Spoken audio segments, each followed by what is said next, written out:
भगवान जब लीला पूरी करके गए और विदुर जी को पता चला तो विदुर जी महाराज मैत्रेय जी के पास गए और हाथ जोड़ के कहा कि प्रभु हमें कृष्ण की सारी कथा सुनाइए। सुखाय कर्माणि करोति लोको न तैः सुखम वान्यदुपारवं वा विन्देत भूयस्तत एव दुःखम यदत्र युक्तं भगवान वदेन्नः। आज विदुर जी महाराज ने श्री मैत्रेय जी से सवाल किया कि सारी दुनिया सुख के लिए कर्म करती है, दुख क्यों मिलता है? भगवान अपने इतने अवतार क्यों लेते हैं? दुख इसलिए मिलता है विदुर जी क्योंकि संसार का नाम ही दुखालय। भगवान के अनेक अवतार हुए, उन अनेक अवतारों में कैसे कैसे अवतार हुए सुनो। सृष्टि का क्रम सुनाया पूरा।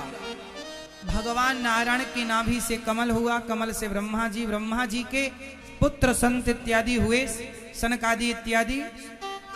अंत में ब्रह्मा जी के शरीर से दो लोग हुए। ब्रह्मा जी के शरीर के दाहिने अंग से मनु और शरीर के वाम भाग से शत्रुपा। मनु और शत्रुपा से 5 संतान हुई, 3 बेटियां 2 बेटे। आकुति, देवहूति, प्रसूति। आकुति का विवाह रुचि प्रजापति से हुआ। देवहूति मां का विवाह करदम ऋषि से हुआ। करदम ऋषि वही ऋषि हैं जो जंगल में ध्यान मग्न थे। मनु जी अपनी बेटी देवहूति का हाथ लेकर के गए, हमारी बेटी से विवाह कर लो। करदम जी बोले मैं तो भजन में लगा हूं, भगवान के चिंतन में, मैं विवाह नहीं कर सकता।